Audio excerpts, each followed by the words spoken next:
We employ an international crew above and beyond international standards, and I think our seafarer welfare is second to none. The £4.87 an hour, 17 weeks at a time, without any holidays, any breaks, is fine, because it's within international law. That's not true. Can I correct you, please? The Maritime Labour Convention requires seafarers to have a minimum of 2.5 days off every month. On Dover Calais, we contract for 7 days off every month, and on the North Sea, 9 days off every month. So your characterisation of the agency's crew model is not quite right. Well, that's the information that we've got, that you've got people working for 17 weeks at a time on the ships, 12-hour shifts. And the question obviously would be, what sort of condition, health-wise, are these individuals actually in? Are they fatigued? Are they burnt out? Is there illness? Because that's like, as described by somebody in the ITV documentary, a number of workers said it was like being in prison. Yet what you've said yourself already this morning, the first 10 minutes of this inquiry, is that you look at them so well. They've got their own rooms, they've got cinemas, they've got gyms. It seems like a cruise ship, a pleasure ship. It's not what the workers are saying. So, plus for £4.87 an hour. So, not right here? So, our seafarer welfare is second to none. We pay well ahead of the standards by which we are governed by. These people who work for your company, you're the chief executive, weren't made aware of the fact that they were losing their employment until masked security, trained security guards went onto a ferry. Masks, balaclavas, handcuffs, and marched people, workers, your workers, they marched them off the ferry. And then there was the uproar, which meant basically that's one of the reasons why, as the chief executive, you're sitting here today. They're not sacking people. Are you proud of that? Were you proud of what you saw, what millions of people internationally saw on the television from companies such as P&O? Let's be 100% clear about that. What was reported was not true. The description that you have just given was not true. It is true that everybody who was at work that day was informed in person, face to face. But the rest of that description is simply not true. Are the workers who works up to 17 weeks at a time on the ferries, are they allowed to leave the ship at any time? I believe they are, but I believe there are some technicalities. So if you don't mind, can I get back to you with the exact response on that? Because I think there are certain conditions under which they are, because as international seafarers, there will be border restrictions. And rather than guess at an answer, I'd rather write back to the committee with a full answer, if I may. You think they should be able to leave the ship within 17-week periods, just over 4 months? So, as I say, if I may come back to you on the exact conditions under which the seafarers can leave the ship, but it is important to revisit this point about we contract our third party, crewing agent, contracts the seafarers on terms that are better than the international standard, and they have the international standard is 2.5 days off per month, and on the Channel the seafarers are contracted with 7 days off per month, and on the North Sea 9 days off per month. And therefore the seafarers employed on our ships by the third party crewing agent are subject to terms that are significantly better, both financial and working conditions, than the minimum international standard. And I think that's important. Do you not think that as the chief executive of the company, though, a company that, as I said, has become a byword for terrible employment practices, where we've seen fire and rehire used, that you going onto the ship as the chief executive are going to get warts and all assessment from your workforce about just how bad things are, people that are going to be frightened about losing their jobs because they've seen how P&O treat people in the past? Do you really think you're going to get an unvarnished account? I don't think that's quite right. I think that you can take from the retention levels that the crewing agent experience and their ability to recruit the highest standard international seafarer, I think, as hard evidence that people who could work anywhere in the world on any ships have chosen to come and work for P&O and choose to come back again.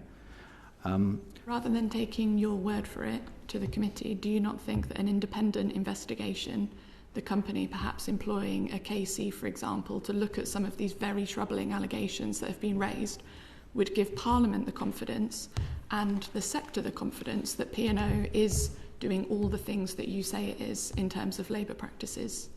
So this is Might that not be a way forward? This is a highly regulated, and for all the right reasons, industry. So the MCA in this country, Affairs Maritime in France, we are regularly audited, and it is absolutely checked that we are compliant with, as a minimum standard, or better than, all of the national and international laws that we are governed by. So I think that process already exists. I think that process is followed through on a very, very regular basis and has been in place for some time. So I think that process already exists. Why do you think that some members of your crew told ITV that the experience of being on board was like living in jail? I don't know. I haven't spoken to those people. I can only point again to the fact that people who could work anywhere in the world on any ship choose to come and work to us and make a choice to come back. And my personal experience when I'm aboard talking to our international seafarers is that is not what they tell me. And it's certainly not what their behaviour demonstrates. Their behaviour of choosing to come and work for us and choosing to come back and work for us, I think, demonstrates a different view. And you'll be aware that both the ITV and The Guardian found people working 12-hour shifts 7 days a week for up to 17 weeks at a time without a day off and without permission to leave the ship. But you've just told the committee that people have 7 days off a month. So the Maritime Labour Convention requires seafarers to have a minimum of 2.5 days off per month. On Dover-Calais, we contract for 7 days off, and on the North Sea, 9 days off. But the conclusions from this investigation from ITV and The Guardian are wrong. Is that a yes? I can only tell you what we do. Chair, good morning, Mr. Hebelthwaite. We've met before. You've just told the committee that the decision that you took was legal. You've always complied with international and domestic law. Yet you and I both know, when you sat there, you admitted to me that you had deliberately broken the law of this country in failing to consult, as you must under the employment legislation, to pursue your most dreadful fire and replace scam. Do you want to correct the record now so that you are not inadvertently or otherwise misleading this committee and misleading the House of Commons? So your description of our exchange last time does not fully represent what I said. But let me take the opportunity to be absolutely clear on the position of consultation. So 188 of the Trade Union and Labour Relations Act identifies, recognises that it is not always possible to consult. We sought extensive advice on that issue, and the advice was very clear that it would not be possible to consult, as is recognised in 188 of Tolkra. And you also told this committee, did you not, that the reason you didn't engage with the trade unions because no self-respecting trade union would in any way tolerate the action you're about to take? The French Maritime Minister, though, as you know, Hervé Breville, has described the company's behaviour as dangerous and immoral. Are you dangerous and immoral, or both? So, I'm very pleased to be able to inform the committee that in point of fact our safety record has improved by 66%. We continue to operate an increasingly safe fleet of ships. Well, you seem to be robbing your staff blind, however. And so I'd like to get into some of the details about the pay, if you don't mind. In March 2022, you told Parliament that you would pay staff £5.15 going forward. But I've seen data, and the committee has seen data, that suggests that you're now paying for the first 8 hours a basic rate of just £2.86. That's a quarter of the national minimum wage. Is that figure right? I think it's important that we compare apples with apples. So exchange rates move about, but if I can take a moment to explain how international minimum wages are set and demonstrate that we pay in excess of those standards where we are governed by international law. So the International Labour Organization has an agreement with the International Transport Workers Federation that there is a minimum basic wage of, depending on exchange rate, about £2.18. We then pay nearly double that, and in addition to that, the Marine Labour Convention, the MLC, requires us to pay, in addition to that basic wage, a guaranteed overtime, a guaranteed bonus, and holiday, and that takes payment per hour to something like £5 an hour. I'm just looking at a spreadsheet in front of me, though, which, say, for example, for a cook for the first 8 hours, $800, so that's over 30 days, that's $28 a day, that's $3.58 per hour, that's £2.90, roughly speaking, an hour.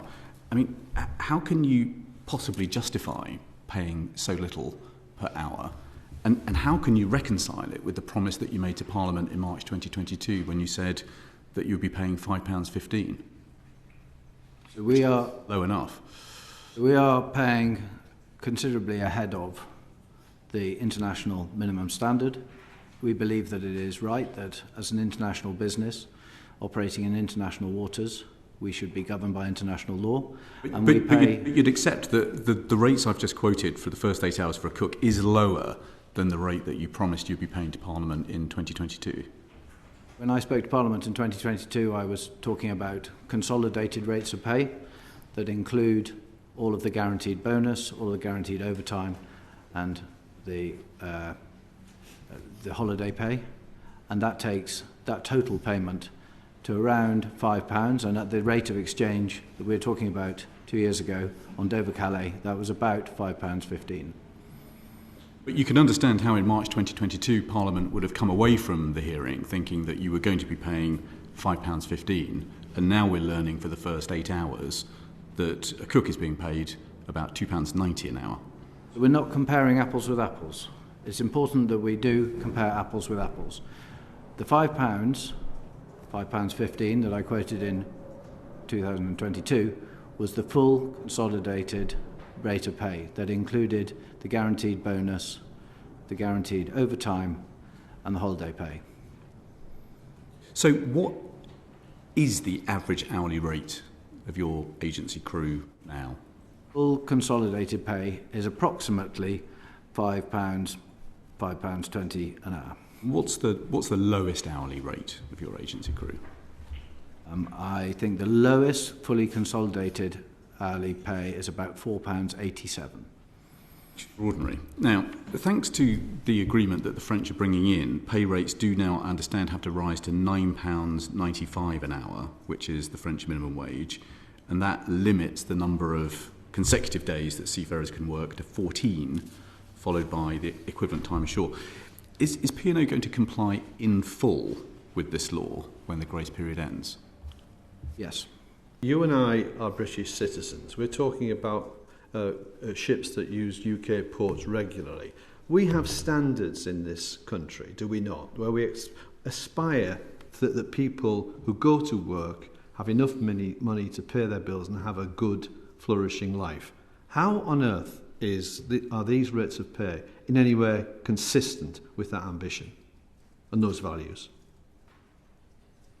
So in British waters, when the law changes, we will pay national minimum wage. We already pay national minimum wage on domestic routes. So you're waiting for that change before you'll do the right thing. It's a minimum wage for a reason, is it not? It's a minimum wage for UK workers. We recruit from an international field and operate in international waters.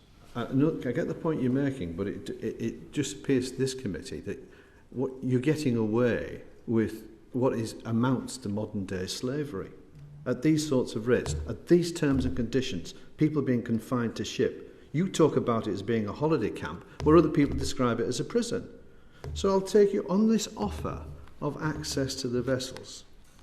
I'll tell you what, will you allow Nautilus and P&O to spend some considerable time on these vessels, talking to members of staff without any fetter or control from you or your agencies?